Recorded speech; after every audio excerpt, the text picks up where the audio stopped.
Welcome to AI for Good, the leading action-oriented global and inclusive United Nations platform on AI. Organized by ITU in partnership with 40 UN sister organizations and co-convened with Switzerland.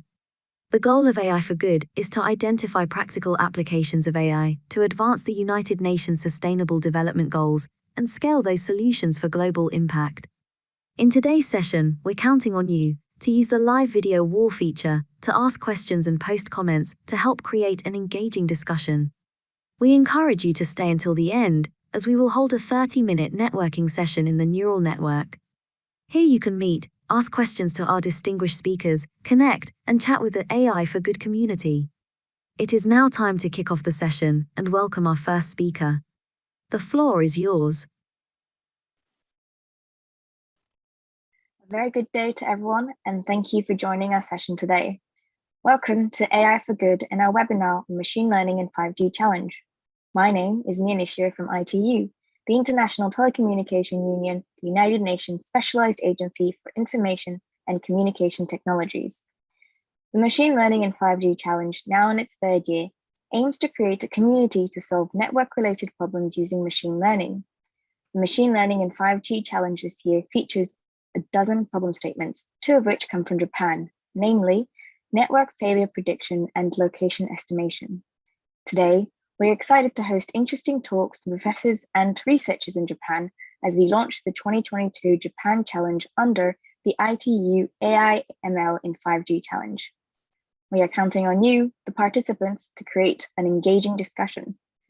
If you have any questions, please type them in the video wall and we will take them during the Q&A session right after the talk. Without further ado, I would like to introduce today's session moderator, Norihiro Fukumoto, Associate Professor at the University of Tokyo, Japan. Professor Fukumoto will introduce the speakers for today's session. Over to you, Fukumoto-sensei.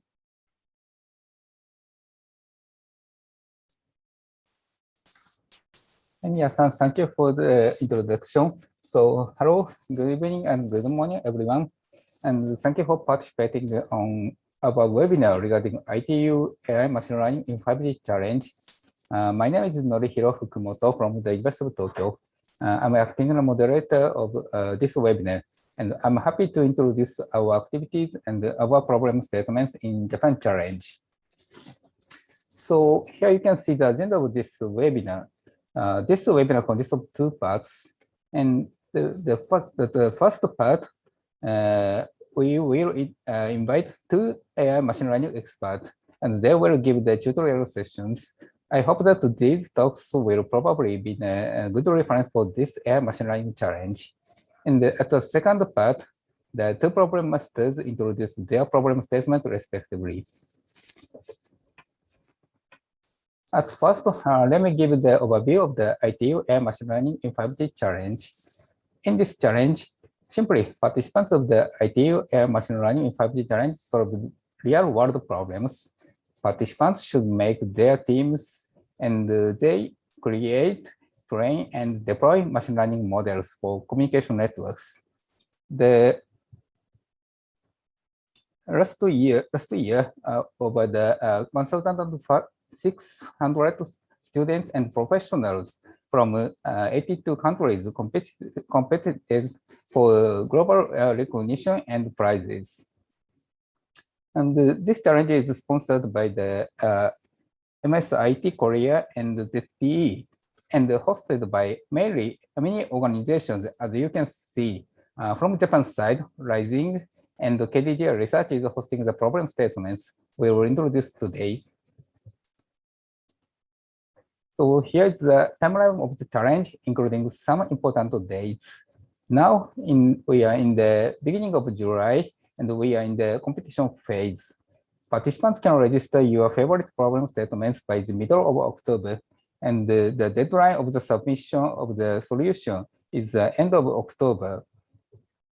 And after that, the judges will evaluate the solutions from the competitors, and the winners will be introduced at the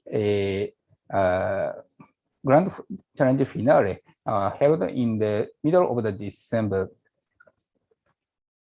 So if you are interested in the problem statement introduced today, please access the URL in this page, https://challenge.aiforgood.itu.int. So you can see the detailed information of the problem statement, and also you can create your team and send your solution for each problem statement. So as aforementioned,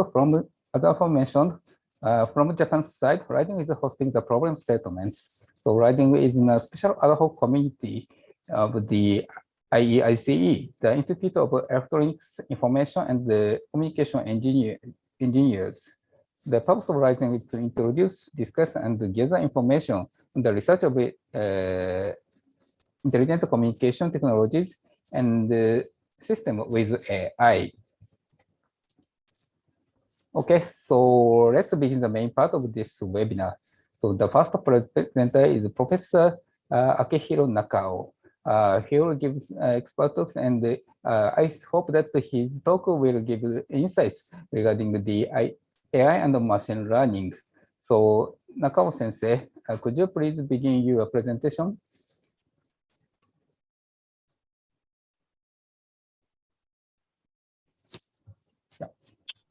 Hi, hello everyone. Thank you very much for your introduction, Professor Fukumoto.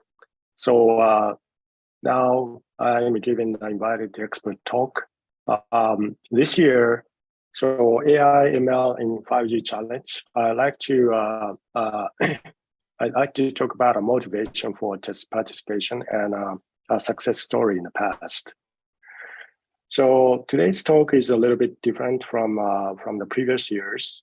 Because I like to encourage especially students, younger folks, to participate in this AI ML in 5G challenge, which is a great contest for learning AI and ML application to 5G and beyond 5G mobile network. So brief introduction, I'm a special advisor to the president of the University of Tokyo, and I'm teaching at University of Tokyo in a School of Engineering, and I'm also a director of collaborative research organization for next generation cyber infrastructure. And I'm wearing several hats at the Japanese government, especially regarding the 5G and beyond 5G and space communication.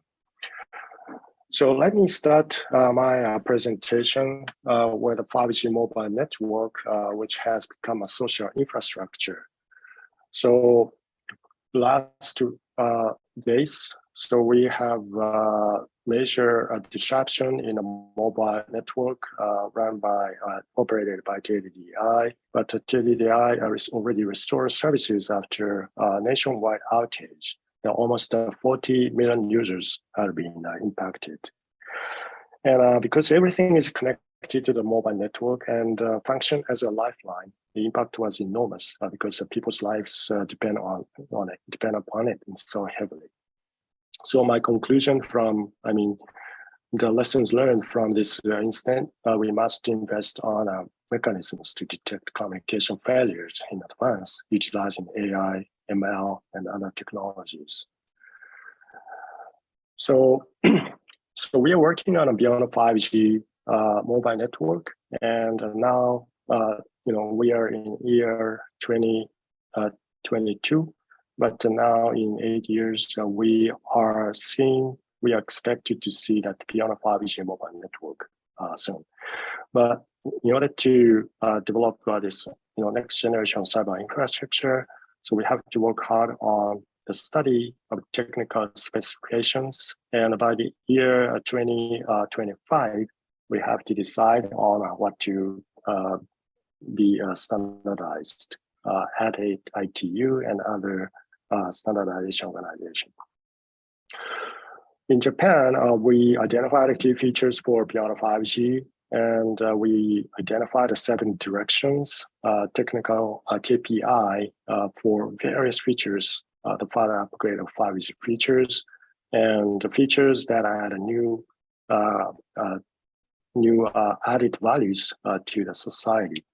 And among them, autonomy plays a significant role, especially in detecting the failure in the network and also autonomously recover from the failure in the next generation cyber infrastructure. As I mentioned in the first slide about the KDDI mobile network restoration from the major failure. So as Fukumoto Sensei introduced already, so we were working on this ITU AR/ML in a 5G challenge in Japan. So that this is the selection process, screening process locally happening in Japan. So supported by the various institutions. So this slide was taken from the year 2020, but intentionally showing this slide because I like to tell you a success story of our student who participated in this great contest and published a lot of papers and also now working in AI industry. So here, 2020, we had a theme problem statement submitted by KDDI. So in this problem, the data sets at the border gateway routers are provided for this problem along with the network status information such as normal, failure, misoperation, and so forth. So this is the routing problem prediction, and the data is labeled as normal and abnormal. Participants are required to create a model to pinpoint the network status of failures and misoperation using those data sets and evaluate the performance of the developed model. So a bunch of students participated in this, student teams actually participated in this contest, and they evaluated by the challenge management board. And lots of contributors and a lot of teams spanning across over 60 countries, and the solutions were submitted over 100, and we evaluated as one of the. So I was one of the management board members, and we evaluated. So there were lots of great solutions presented.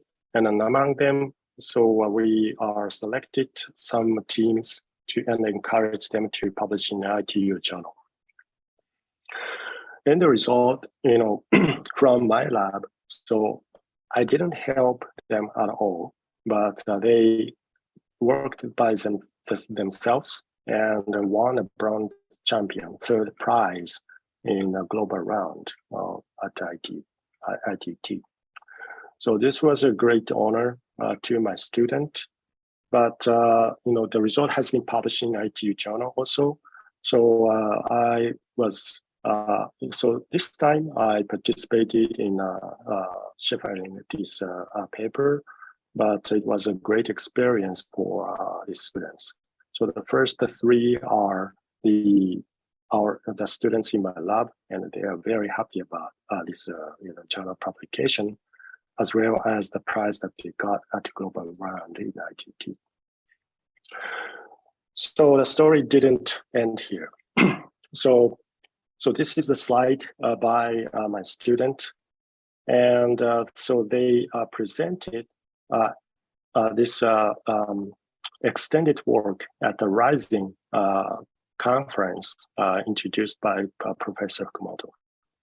So let me briefly talk about what they did.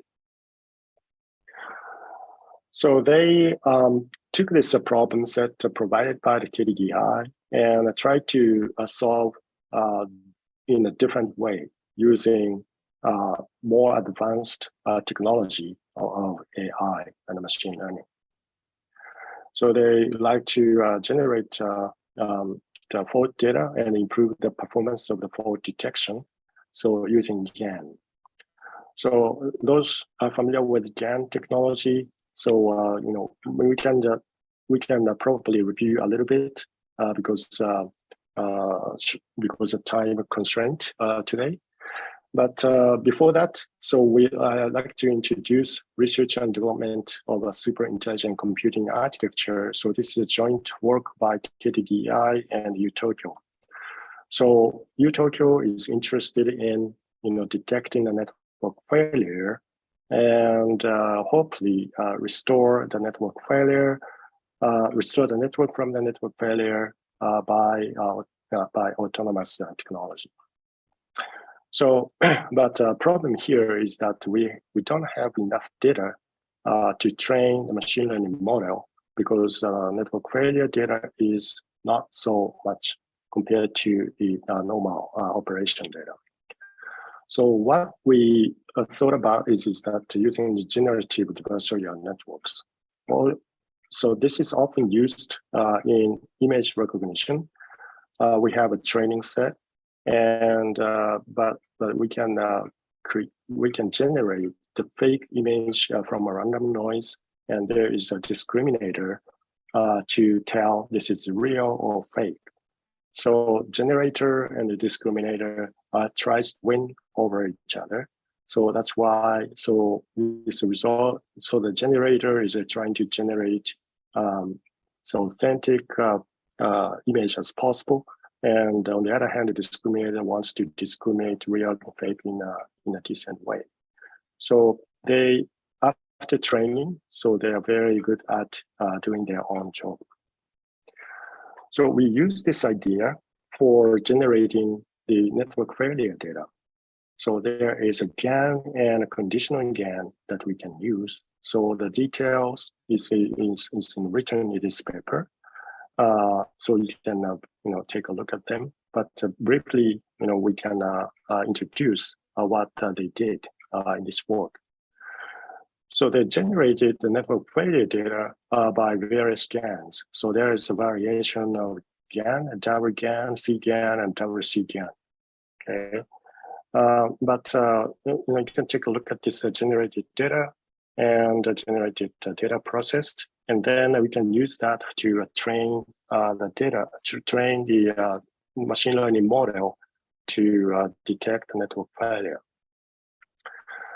But the simple supervised data generation doesn't improve the prediction accuracy. So we learn. So, so I skipped the detail, but if you look at the end result, so compared to, so adding the generate data, so random forest after expansion is not so much compared to the no obvious change in accuracy. But so my students found that they can improve the fault prediction accuracy by balancing unbalanced teacher data, supervising data with GAN data generation. So if you balance the distribution of various types of data in a balanced manner, so then overall accuracy improved by 5 points, which is a very good result, and they published this paper. So in summary, my student success storyline for participating in this ITU 5G AI/ML challenge is the following.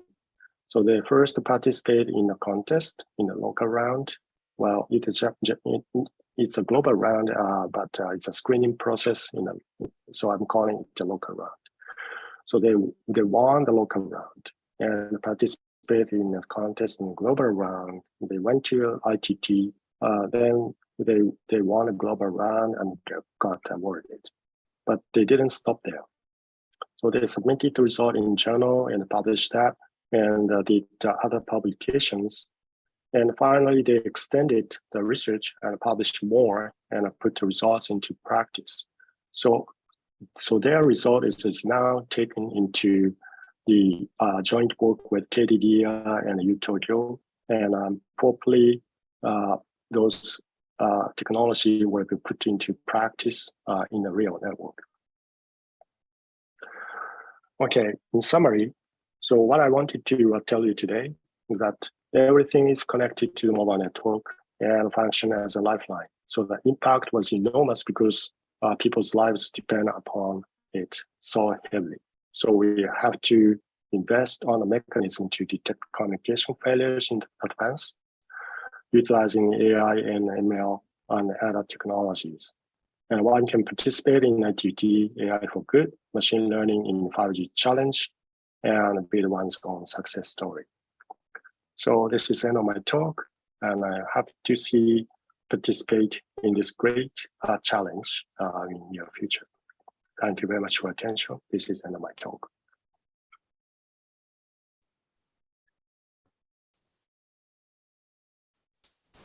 Nakao Sensei, thank you for your presentation and sharing so many use cases of the AI and machine learning. So I think that your presentation made us see AI machine learning from a higher perspective.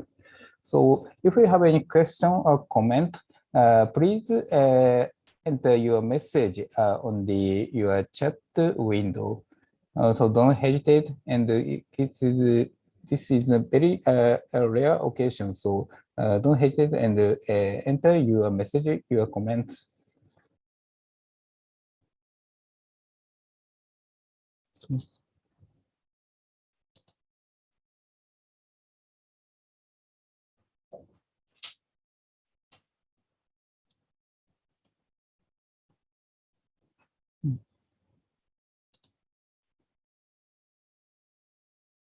Yeah, I guess that there are no questions from audience just now.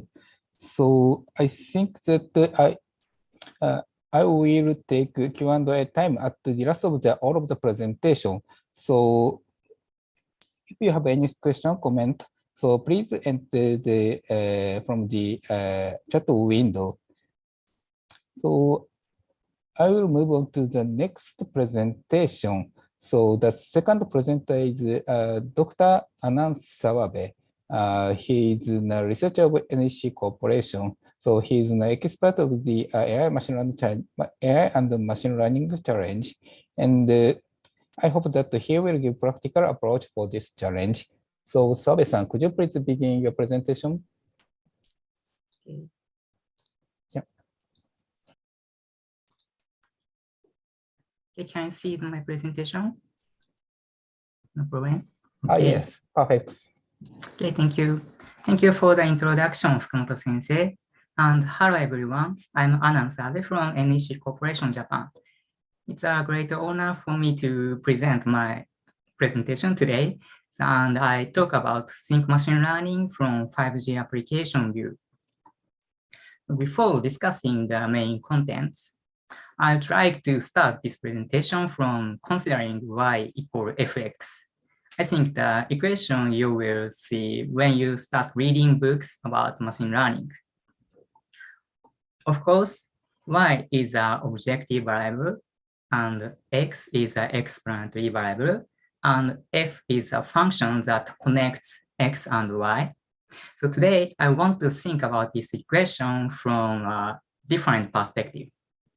So that is, I want to focus on who wants to know what. So suppose a solution, and we want to think about what each stakeholder would like to know. The customers are interested in output Y for the solution. And the solution engineers are interested in that the solution can output Y from X. So then, what do 5G AI ML researchers want to know and build?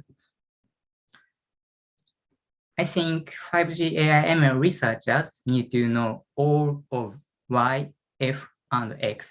So because Y represents the needs and F represents machine learning, and X represent the 5G network and its data. It is also important why we construct the equation. So I mean, that is the purpose of the solution. So thus we need to know many things, and it is very important to consider what each parameter represents.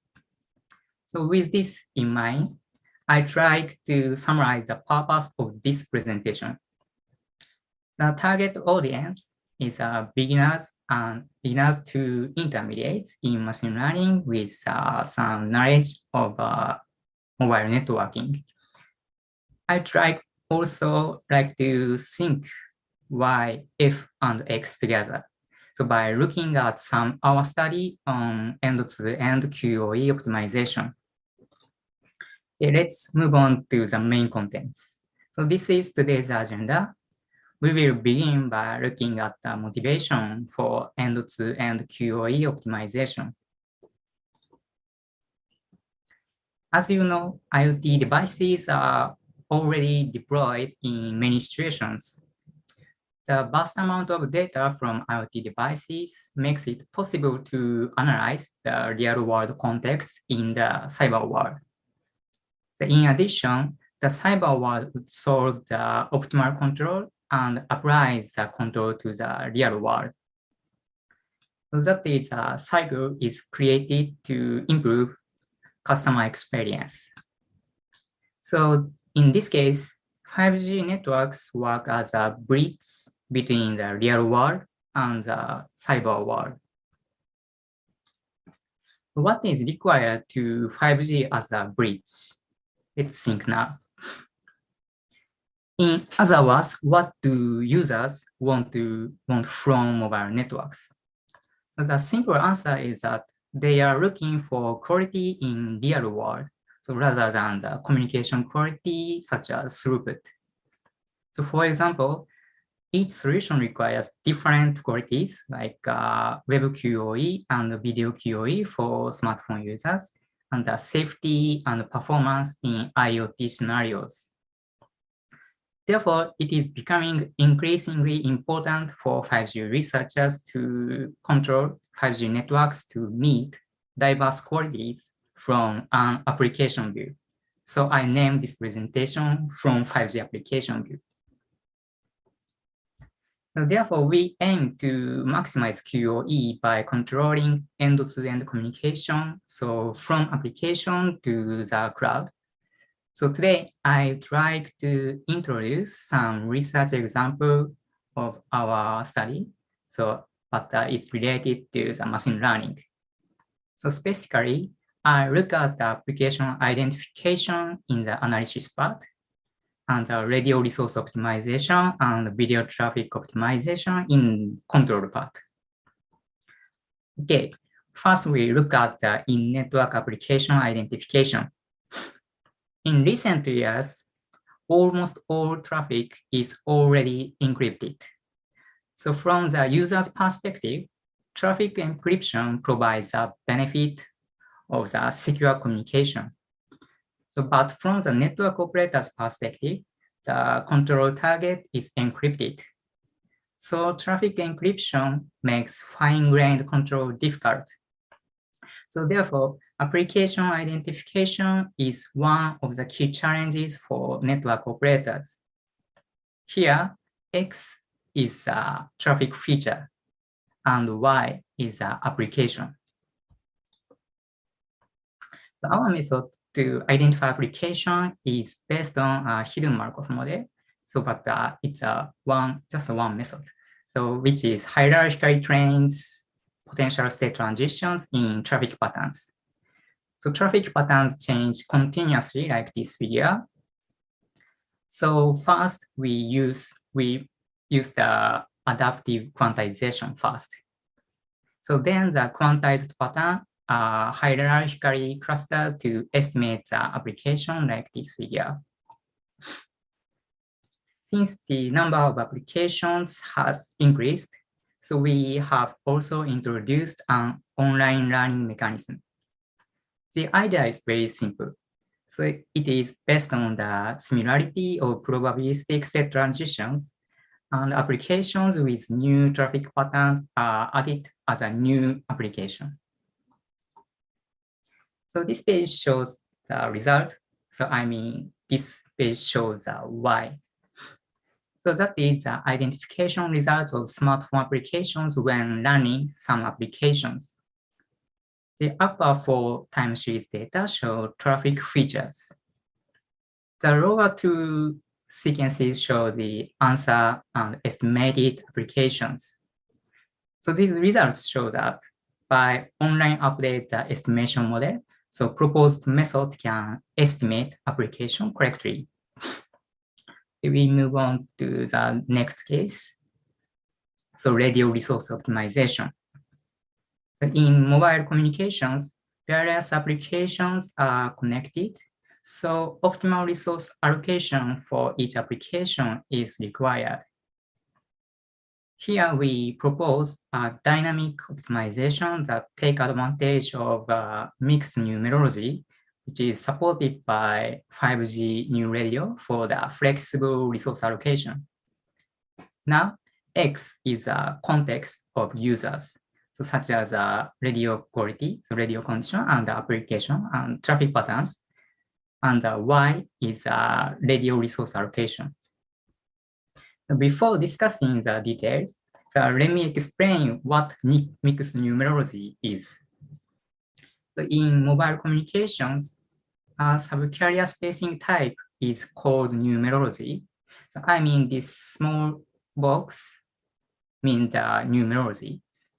So mixing these numerologies makes it possible to accommodate flows with different requests, so such as bandwidth intensive flow and delay sensitive flows. So now suppose we try to optimize resource allocation by considering users' context. So in this case, we face an NP hard problem. So because of the huge number of combinations of the numerologies. So therefore, the goal here is to find the optimal resource allocation automatically.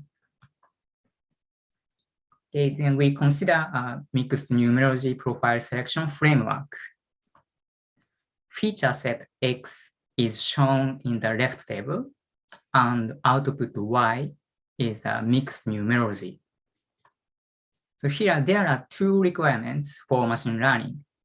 First, it works on high dimensional data. So because the feature set is shown like this, so there are many types of the data. And the second, we can update it in online fashion. So because the traffic trend changes in time scale. To meet the requirements for machine learning, here we use a Mondrian forest model. So that is very similar to a random forest model. So now we consider one example. When we have 2 samples like this figure, the branch in a random Mondrian forest holds a separator, and the leaf holds a range of the feature set. And when a new sample is obtained, Mondrian forest updates the separators and ranges as appropriate by adding new nodes. So like this, Mondrian forest allows an online update. Okay, the next I show the results, the QoS improvements. Compared to the fixed allocation, the proposed method improves QoS by about 10% by allocating appropriate numerology for each context online. So in addition, we can see that our proposed method is close to the best manual selection, which is the upper bound. So therefore, our method is effective in automatic mixed numerology optimization. And finally, we look at the in-network video traffic optimization. As for video QoE, we focus on the relationship between the data volume and video quality. So in general, mobile network users pay for the amount of the data usage. So those who want to save money need to reduce the amount of data as much as possible. So on the other hand, Video may be transmitted at the best effort quality on the available bandwidth by consuming much data usage. A similar situation occurs in a scenario with increased social demand for video, such as a COVID-19 pandemic like this. So that is a congestion occurs by the best effort quality transmission. Therefore, reducing traffic usage with slightly lower video quality is an important research issue. Now, X is a feature of the video traffic, and Y is video quality and traffic usage reduction. We propose a system in which traffic shaping reduces video quality at an arbitrary resolution level. The workflow is like this figure. First, the video bitrate is estimated, and then the traffic is controlled to reduce the resolution by an arbitrary level according to the estimated bitrate. So we note that video streaming applications automatically adjust the resolution according to the available bandwidth, so which results in lower resolution achieved by only traffic shaping. Theoretically, we can calculate the video bitrate by dividing the data volume by the number of requests and its duration. So, but it is very sensitive to variations in communication quality. So therefore, using a random forest, which helps reduce errors. Then we calculate the shaping rate to reduce the resolution by an arbitrary level. Here we explain the left heuristic approach. Video resolution and bitrate have a roughly linear relationship, so we can easily calculate the shaping rate with lower levels like this figure. The right statistical approach can reduce errors, but it is not discussed here for simplicity. The figure shows the results of traffic reduction ratio and video quality degradation when video quality is reduced by one level by using our proposed method. So MOS, I mean this figure. So MOS means a 5-point scale for video users experience. So the difference in MOS is about 0.43. So there is no so much significant degradation in video quality, and we can reduce about 30% of traffic usage. Okay, like this, we are working to realize end-to-end QoE control from various directions. So for example, application identification, video resource optimization, and video traffic optimization. So we continue to study on end-to-end QoE optimization for realizing better mobile communications. Okay, finally, as for the message, I have made the slides with Y, F, and X in mind. I conclude this presentation with the hope that this presentation gives you at least one insight. Okay, that's all. Thank you for your attention. Yeah. Sobe-san, thank you for your informative presentation, and also thank you for sharing your researches and very practical use cases. So if you have any question, comments, present your message into the chat window. So we will answer to them in the Q&A part at the end of the webinar. So we'd like to move on to the third presenter. The third presenter is Mr. Takuya Miyasaka. He is the Senior Manager of cAdvisor Research. He will present the problem statement number 5, network failure prediction on CNFs 5GC with Linux eBPF. So are you ready, Miyasaka-san? Yes. So I will share my screen. Yeah, go ahead.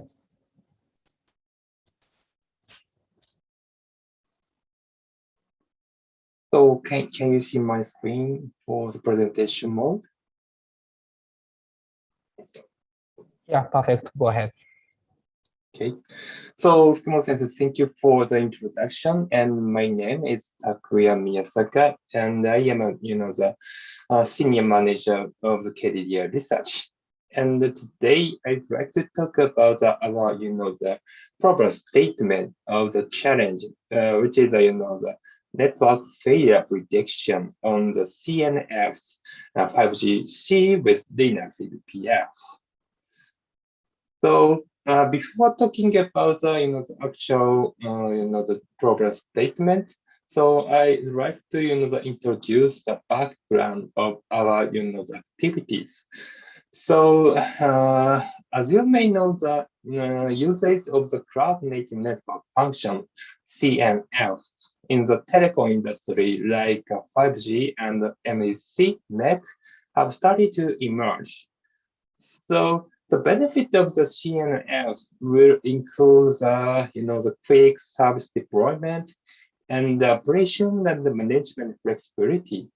So, but before talking about the CNFs in the telecom industry, we think that there are many requirements for the telecom CNFs, like high availability and the resiliency and the optimal resource utilization in the maybe the Kubernetes network. So such kind of the telecom specific requirements need to be fulfilled in order to use CNFs in the telecom industry. So we believe that there are many challenges which we need to tackle with for the telecom CNFs, like failure prediction and anomaly detection and recovery. And also maybe we need to tackle with optimize the resource control in the our telecom network. So this was our motivation or background of this challenge. And also from now, I'd like to talk about the purpose of these challenges. So purpose of these challenges is we would like to predict the future network failure event in the mobile network, especially in the 5G network in these challenges.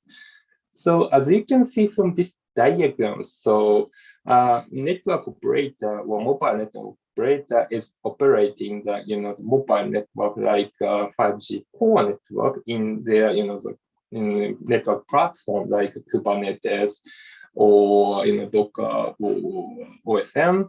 So as I said in the previous the slides, one of the challenging is we would like to predict the future network failure event more quickly. So the purpose of this challenge is how fast can network failure events be detected, and also the other purpose of this challenge is a fine-grained metric was very specific metric collected by the Linux eBPF functionality may be possible to realize that fast detection. So this slide shows the environment of our test 5G network. So as you can see, that we established the Kubernetes and Docker-based 5G core network upon a Linux kernel. In this 5G core network, and as the 3GPP standardized, there are several network functions to manage the smartphones, the mobility and authentication in 5G network. So and under these the environment, so we are collecting the several the metrics like CPU utilization rate or the number of TCP transmission count per for each network functions. So as you can see from this table, we are collecting from these network function. Like AML, SML, so which is a standardized network function in 5G core network. And also we are collecting the 3 types of metrics per container. One is a basics metric, which is collected by the open source software cAdvisor, and the fine grade metric collected by the eBPF, and also the 5G related metric, like the number of UE registration failure. Okay, so in this challenges, so the participant will use these three types of the metrics to predict the the future network failure event. So before jumping into the actual task and dataset explanation, I would like to talk a little about the eBPF parts. So eBPF is the functionality which is provided by the Linux kernel officially, and by using the eBPF functionalities, so we can collect these very the detailed metrics per Linux process.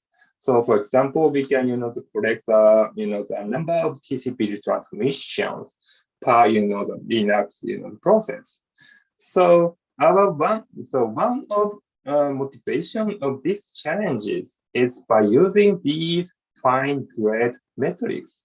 So we expect that more fast network failure event prediction by AI/ML.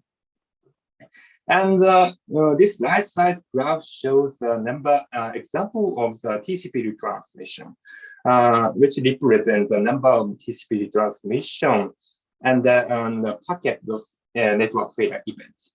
So as you can see this diagram, so if there is the packet loss event in the network, the number of the TCP transmission count is also increasing due to the packet loss of the TCP packet. So therefore, by using these metrics, so as I said, we think that we can predict the network failure event more quickly. And this is the original motivation of these challenges. So the test scenarios. So let's move on to the actual explanations of these challenges. So firstly, this diagram shows a test scenario in each test cycle. So as you can see, the total, the time length for each test scenario is 11.5 minutes. And during this, the test cycle, we will call the packet loss network failure event in the 5G core network.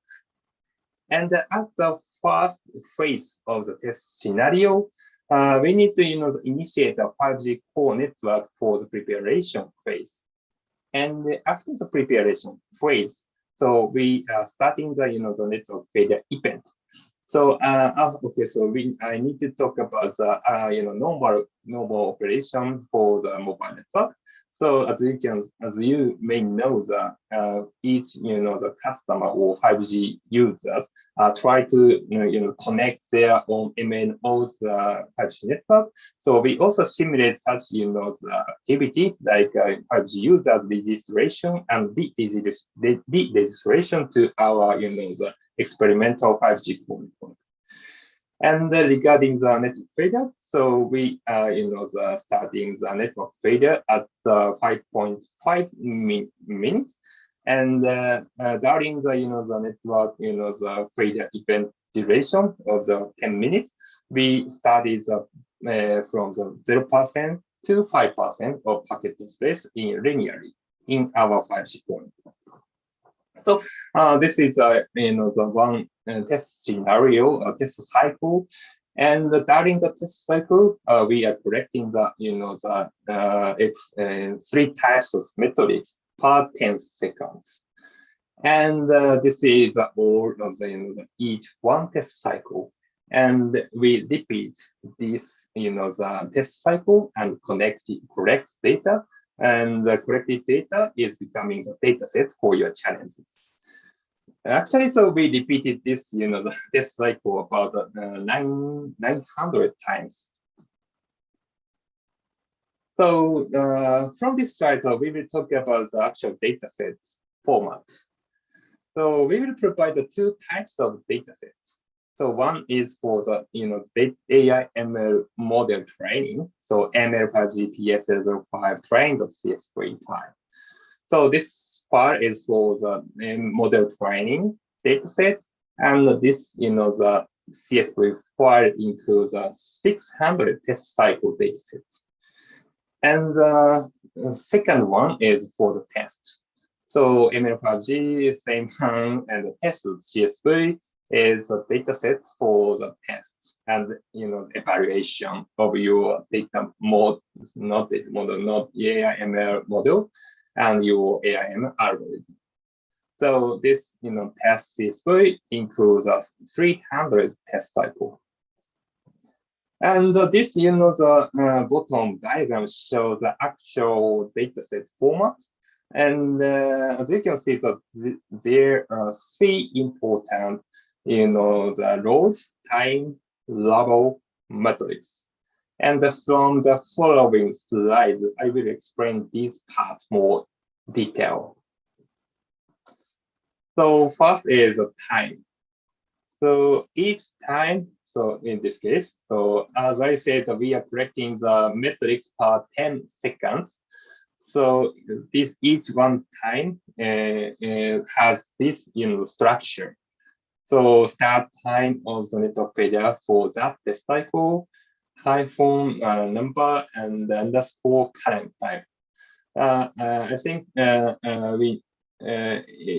will be fast to understand the meaning of this structure. So I will talk about the example. So example of this time. So maybe it's a different thing, but this time. So in this case, the start time of network failure, I think in this one, start network failure is yes 23 554 43, and the current time is the latter one. So current time would be the 23 57 10. So as you may know, the start time of network failure is not changed during the test scenario. So you can see the same the time for the starting time of the network failure event. But of course, the current time will be changed. And also you can find the current time is increasing by 10 seconds because we are collecting the data metrics per the 10 seconds. So next is a level. So actually we have two types of the level. One is normal. The other one is a BRCP bridge loss congestion, which times that although this is long the level name, but this means simply the abnormal state and includes the packet loss event just that. So and also we need to explain the normal level. So in the normal state, of course there is no network failure. So in this test scenario, so this kind of the packet loss network failure event it only occurs if the level is this one, so loss level. Okay, so the final one is metrics. As you know, the metric is the most important thing to train and test and evaluate your AI ML model and algorithm. So actually, so basic naming rule has this kind of rule. So first one is a function name, and second one is the instance name. Like this is like AMF, AMF1, or something like that. And also the last one shows the metrics types. And as I said in the first maybe the before slide, we are collecting three types of metrics.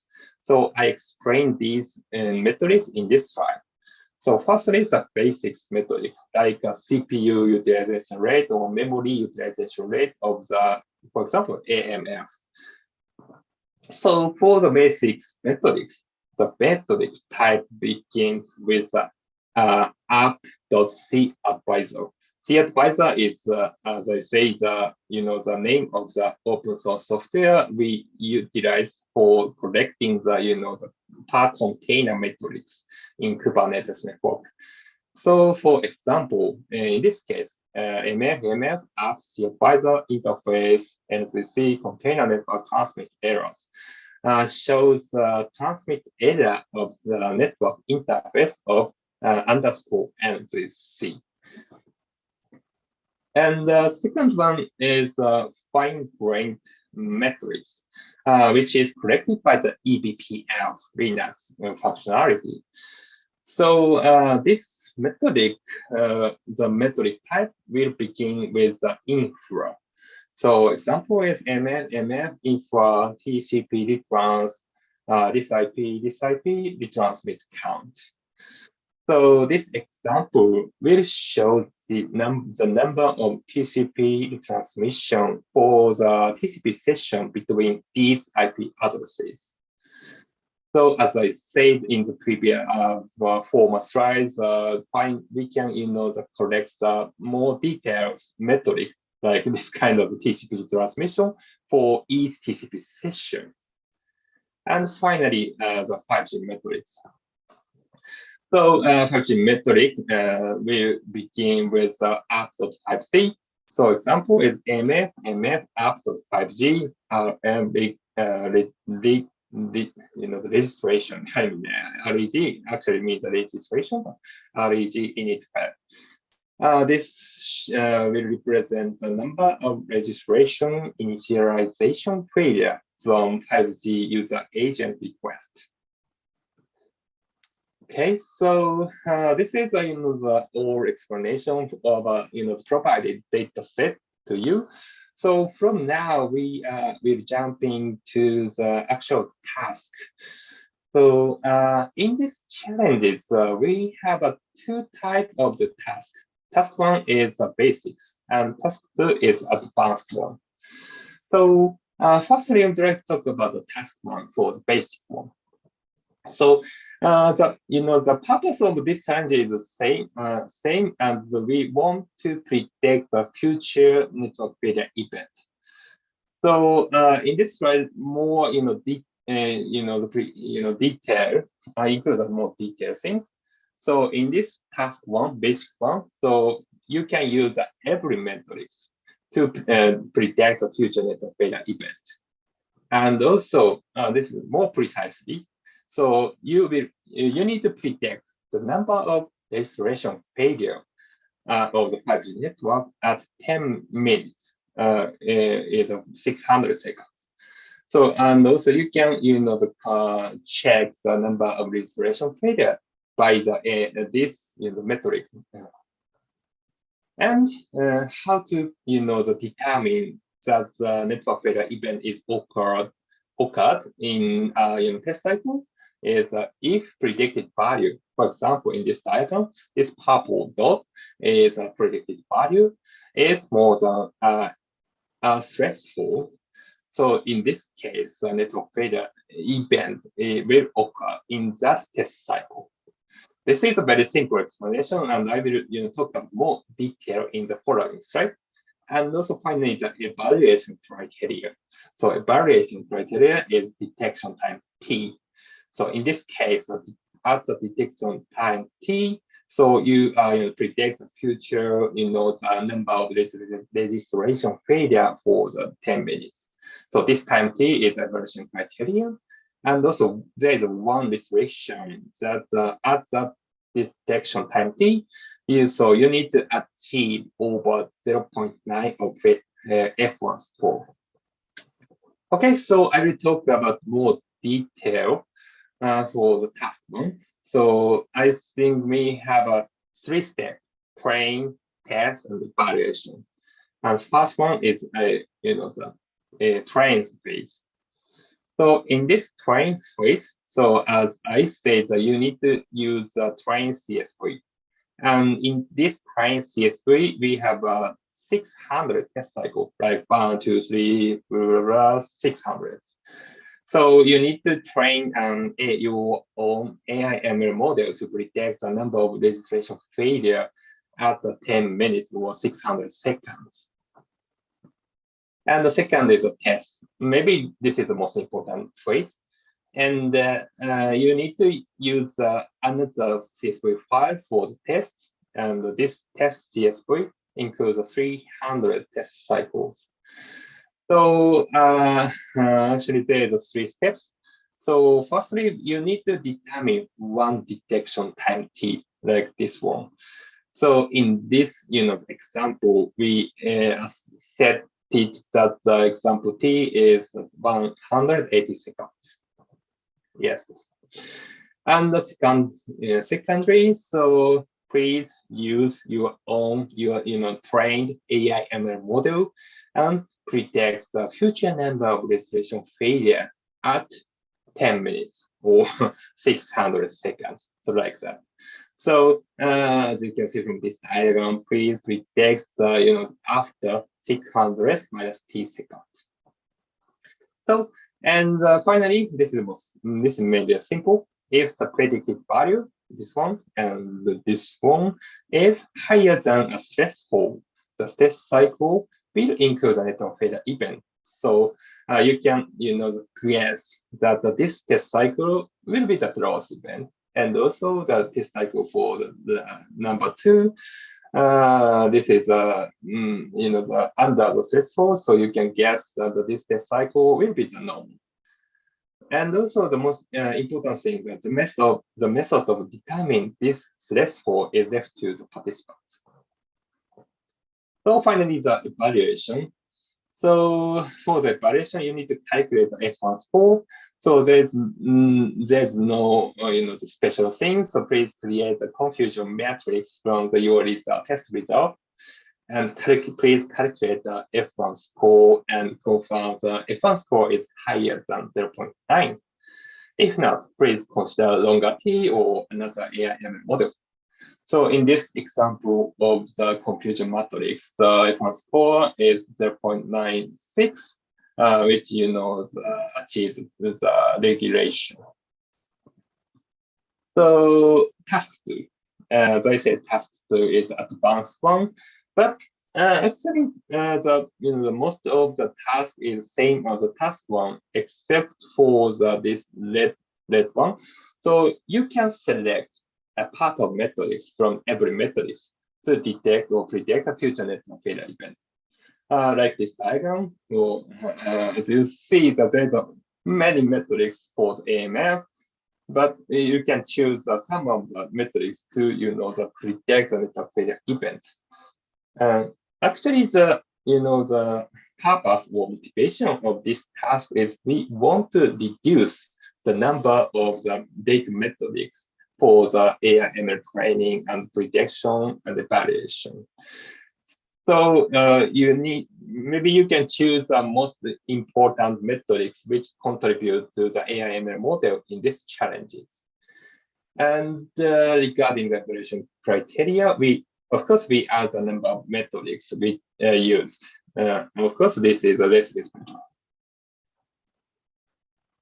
So I wanted to talk about the example of solution in the 2 slides. Actually, we are using the Lstm RNN-based deep learning model for this, the challenges in our task and in our activities.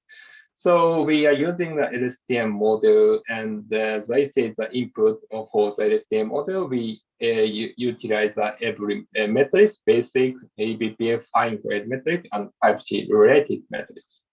And we using these input data and Lstm model, we predict the number of UE registration failure. And this is a very simple result. So this diagram shows the actual registration failure, and this this dashed line shows the predicted value at the time t. In this case, we set the time t is 150 seconds. So as you can see, that we can achieve the precise prediction at the time 550 seconds. So, and so we don't, just show the actual F1 score, our, result, but actually this model is achieves 0.9 F1 score. So in this case, our result would be the 150 seconds. So this is the final slide of my presentation for regarding submission. So please submit a PowerPoint file with a PDF format for your challenges. And this format file will include a result for the task 1 and task 2. And please explain what types of AI/ML model was used in your challenge and any originality in the use of AI/ML model. And if you have any question, please send your question to these email addresses. Okay, so that's all for my presentation. We are waiting for your many challenges. Thank you. Hi, Mr. Miyasaka, thank you for introducing your problem statement. If you have any question, comment, present it into the chat window. We will have the Q&A session at the end of this webinar, and the presenters will answer to them. So now, would you like to move to the last presentation? So I'd like to announce that the last presenter has been changed for the certain reasons. The new last presenter is Professor Osamu Takyu. He's a professor of Shinshu University. He will present the problem statement number 6, location estimation using RSSI of wireless LAN in endless environment. So are you ready, Takyu sensei? Thank you very much for introductions, Professor Fukumoto. Can you see the file page PDF? Yeah, now I can see. Perfect. Okay, thank you very much. I'm Osamu Takyu, Shinshu University. So instead of Professor Adachi's, I'd like to introduce the problem statement, whose name is a location estimation using the RSSI of wireless LAN in endless environment. This problem statement is organized by the Cross-Field Research Association of Super Intelligent Networking, whose abbreviation is the RISING. The RISING is a special ad hoc committee of the Institute of the Electronics, Information and Communication Engineers, IEICE's Communication Society, Japan. The members of the RISINGs are given as follows. The purpose of RISING is to introduce, discuss, and gather information on research on the intelligent communication technologies and systems with artificial intelligence, AI. Sorry. This is the background of our problem statement. Demand for the location information is becoming more important and popular due to the emerging of mapping application and social networking service, SNS, such as the Google Map, Instagram, and Twitter, and so on. In addition, the augmented realities, AR, and the virtual realities also depend on the location information. Speaking of the location information, the global positioning systems, GPS, is mainstream of localizations for many years. In GPS, for localizations, more than 4 satellites are required. If the number of satellites that can be seen from the receivers decrease, its accuracy is significantly degraded. As you know, the GPS is not available in the indoors environment and the basement. For recovering this kind of the problems, the RSSI-aided location is one of the powerful techniques. RSSI means received signal strength indicators. RSSI indicates how strong the signals transmit from the specific transmitters is received at each position. There are 2 major approaches based on the RSSIs. First one is the RSSI map-based localization, and the second one is the range-based localizations. Let me explain each in details after the following page. First one is the RSSI map-based localizations. System compares the observed RSSI with a pre-stored radio map for localizations. This is the image of the overviews of the RSSI map-based localizations. The drivers gather the measures RSSI from the radio beacons, such as 802.11, the Wi-Fi, and the Bluetooth and GSM. And after that, the drivers are accessing the beacon database with measured RSSI through the internet. So after that, performing the matching between the beacon database and measured RSSI, and then the location is determined. But in this techniques, prior map construction is necessary. So therefore, no pre-measurement areas, it's quite difficult to localize, to determine the localizations. Second one is the range-based localizations. Triangulations utilize the received signal from the multiple base stations or access point. And for example, the time of arrival, the TOA, and the time difference of arrival, TDOA, is also available, so measuring the distance between the two, between each access point and the measurement point. But in this kind of techniques, accurate channel model is required because localization accuracy is different due to the multipath paging, because the multipath paging is quite rapidly exchanged. So therefore, this challenge aims to verify if the artificial intelligence, AI, and the machine learning, ML, aided localization utilizing the RSSI can achieve a similar accuracies as the GPS-based localizations. Explore the possibilities if the data-oriented localization can replace the model-based localizations. This is the second. This is also the challenging aim. Okay, so let me show the measurement setup in the last years. In the last years, there are 4 access point APs as were located within the measurement areas. All APs have the loss communication link at each measurement point. It's like this. But in these years, we set the following measurement setup.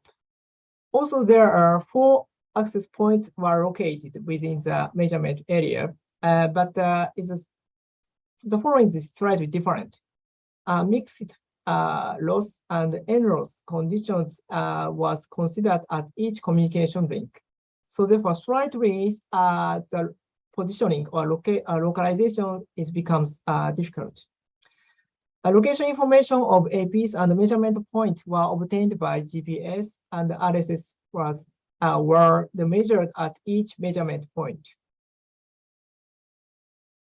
Okay, let me explain the data set to be provided. So the training data containing the following information will be provided to the participants. First one is the information about AP is the following points, and the information about received data is the following points. Also, the information about surrounding environment, map information on measurement area, and the loss and n-loss condition of communication link. Okay, let me explain the evaluation process. There are 4 steps. First step is please develop the program and tune AI ML structures, localization algorithm, and parameters using the training data. After that, please submit all required materials and localization results using the first test dataset to the administrative office by around 21st September. After that, we select the top ranking teams decided by around 29th October. After that, selected teams will perform the localization-based second test dataset during the grand challenge final. Okay, let me explain the evaluation method. Each team is requested to perform localization based on the test dataset without GPS information. The top 3 teams are supposed to compete by using the second data set provided just before the final competition. Let me explain the definitions of evaluation criteria. There are 4 criteria. First one is the average localization error, and second one is the maximum localization error, and the third one is algorithm performances, and the finally is a future direction of improving the proposed algorithm and technique. This is the exact evaluation criterion. In this times of, I'd like to omit the detail of the definitions. Please see these equations. Okay, so I'd like to conclude the introductions of our basement. So if you have any question or inquiries, please contact the following email. Thank you for your attention.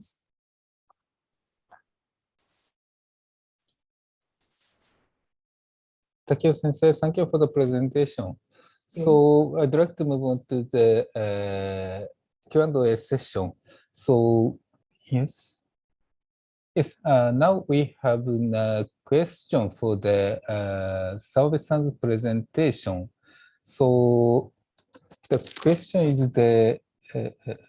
could you share the challenge and the solution if you have in online update of ML models?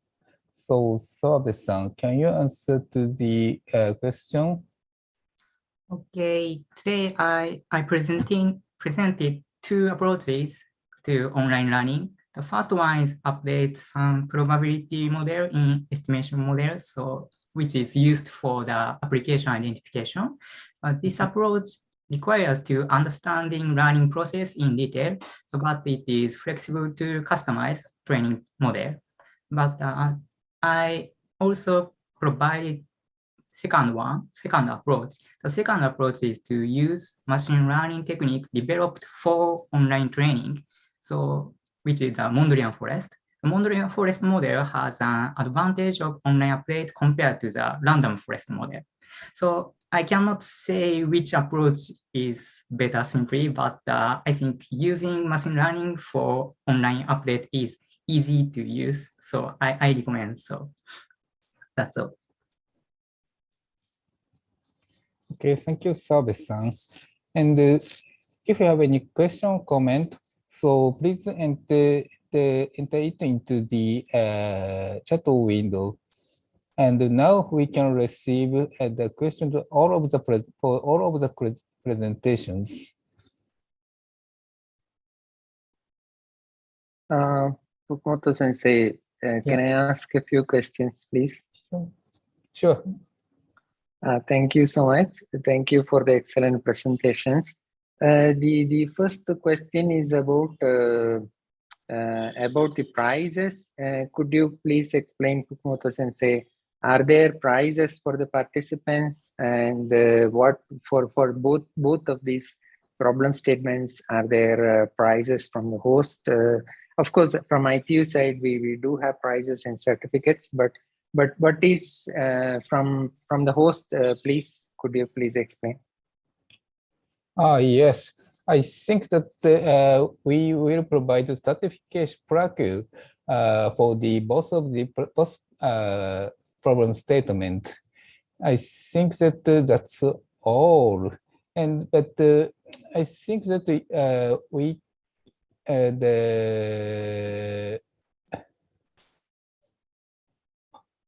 I think that's all. So if you have any other prizes you have, Miyasaka-san or Takeo Sensei? Hi, this is Takeo from KDDI Research. Actually, we have not decided any prize so far, but I think we can consider any prize internally. So if you decided we can provide some prize for the winner, or the second or bronze medal, we will update our problem statement in the website. Thank you. Yeah, thank you so much. I'm sorry, sir. can I answer? Yeah, go ahead. I do not exact answers of the about the pricing. So after I would like to show the answers. Sorry. Yeah, thank you so much. Is No it problem. okay for you? Thank you very much. Yes, thank you very much. Thank you so much. I want to ask Miyasaka-san whether the data is real from the network, or is it from the lab, which is similar to the network, or is it from simulators, which is different from the real network? Could you please explain the type of data which we are collecting for your problem statement? Thank you for your question. Actually, we establish actual 5G core network in our laboratory. So this is not a simulation, and this is a real 5G core network data set. Is that answer to your question? Yeah, absolutely. Very interesting. Very interesting. Thank you so much. It's an excellent opportunity for our participants. For the similar question, Taku-sensei, please, can I please request Taku-sensei, please? Sorry, so I do not follow into your question, so please give me again. Yeah, no problem. So is the data which the participant should use, is it real data from the network? We already measured the real data, so we open all the data. Okay, so is it from the network, or is it from a simulator, or from the lab, or from real network? What could you please tell? What type of data are we? I think the positioning systems is quite depend on the wireless environment. So in the actually the simulator is some function is omitted, so it's not so reasonable. I think I considerations, as far as I consideration, so exact measurement is preferred. I mean, okay. Measurement is preferred. Okay. I want to ask a little bit step back and ask Nakao-sensei, if Nakao-sensei is still free. Can I ask the type of data?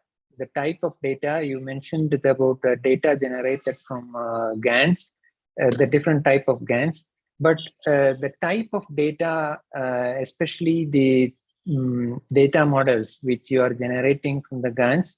Could you tell us a little bit because depending upon the type of data, the complexity of the GANs will change. That's the reason why I'm asking. We actually have a similar problem in one of our other problem statements also, where they are trying to generate data using GANs. So could you tell what is the schema, what is the data model, what is the type of data that you have in your research, what you have used, please? Okay, so usually GAN is used for prediction of, generating the data for image. But we couldn't, so the first approach that we tried in the first year of this project is that generating some image data based on some network characteristics and train the model based on that. But it didn't succeed, and well, it worked a little bit, but we are not satisfied with the result.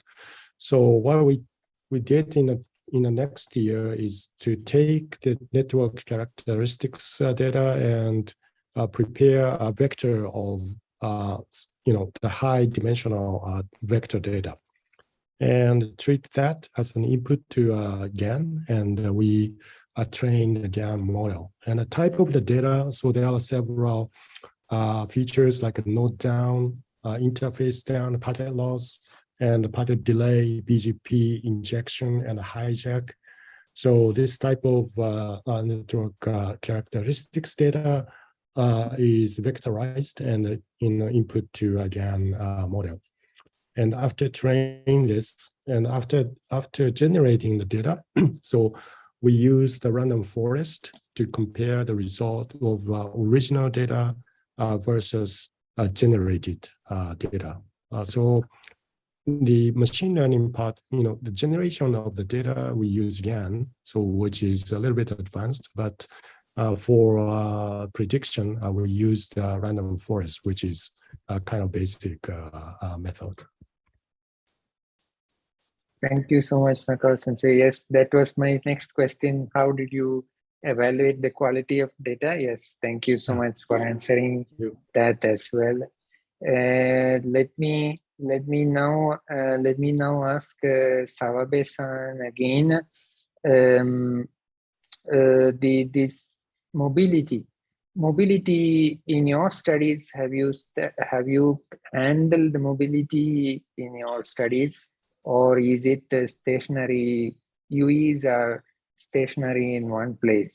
In your slides, I think slide 18 or so, you did mention that they are randomly placed. The UEs are randomly placed, but movement, mobility, is it studied?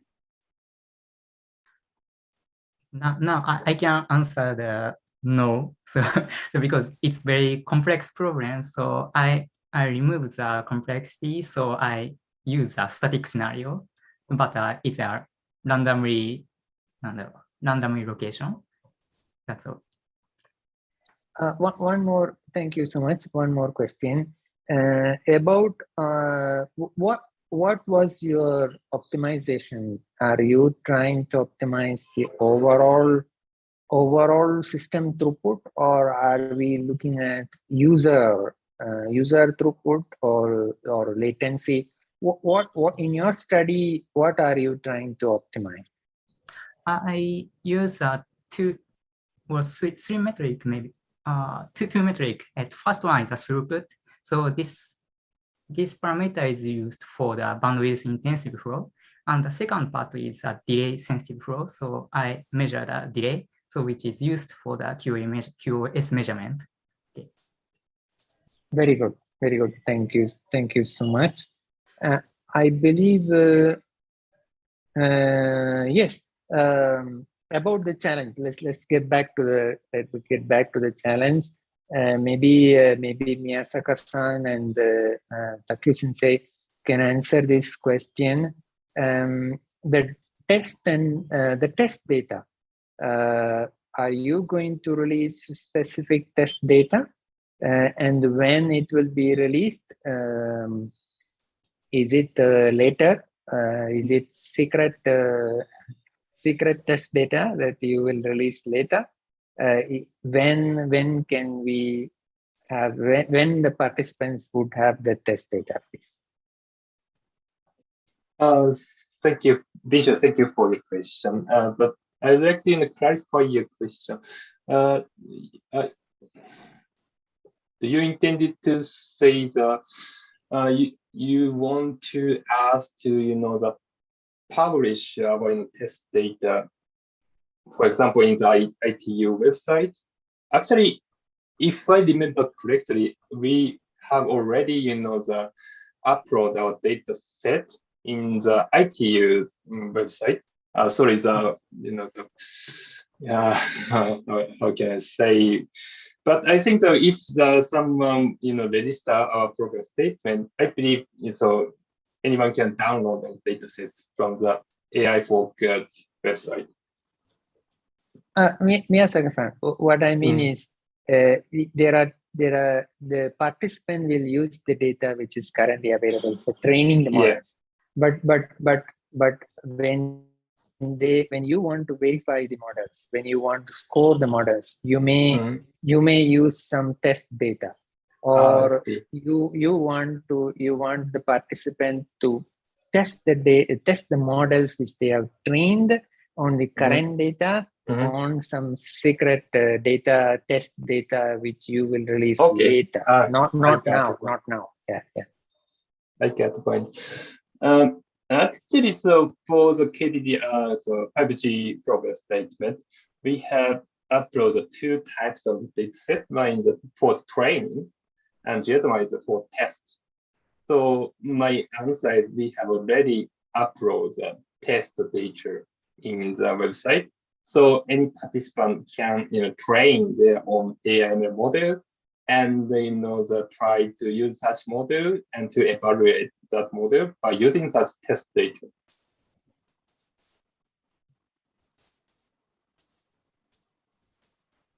That's my Thank you so much. current stage status. Yeah. Please go ahead.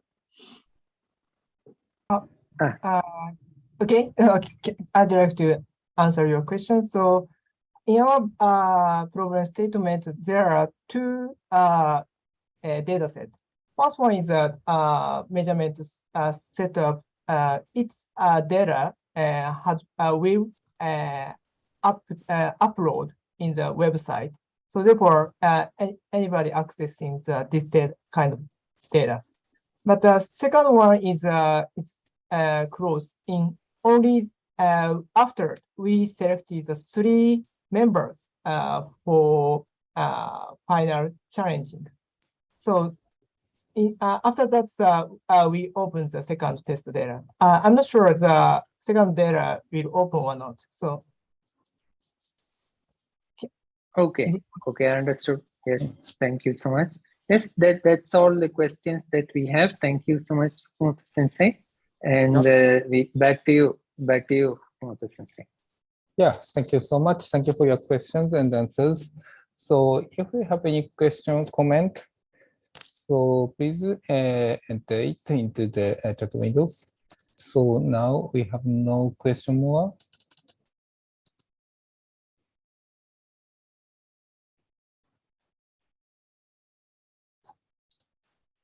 So if we have no questions, so I'd like to close this webinar. It's a bit too early, but I'd like to close it.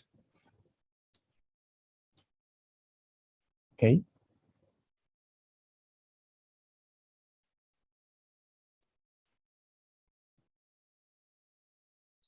Thank you, Fukumoto Sensei. Yeah.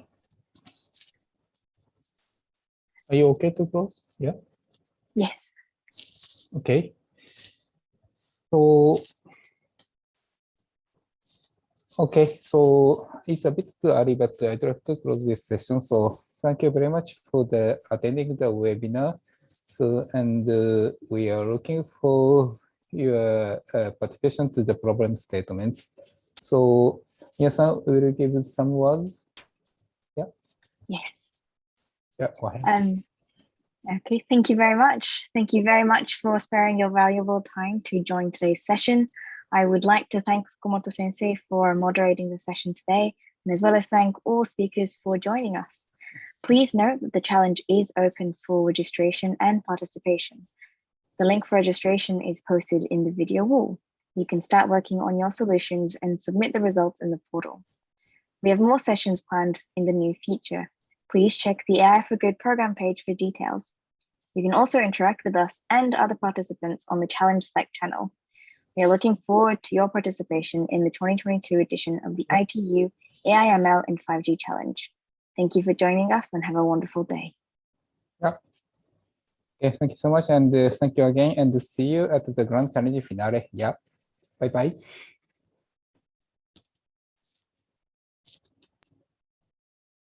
Thank you for participating in today's AI for Good session. We hope you've learned something new, innovative, and engaging in today's event. We now encourage you to continue the conversation on the live video wall in the neural network. Here you can ask questions, like and comment, share links, complete the poll, connect with interesting profiles, or speak one-on-one using the chat and video function. After the networking session, we invite you to explore the lobby, try the smart matching quiz, visit the virtual exhibits, poster boards, the eShop, and build your personalized AI for Good program. Let's shape the future of AI for Good.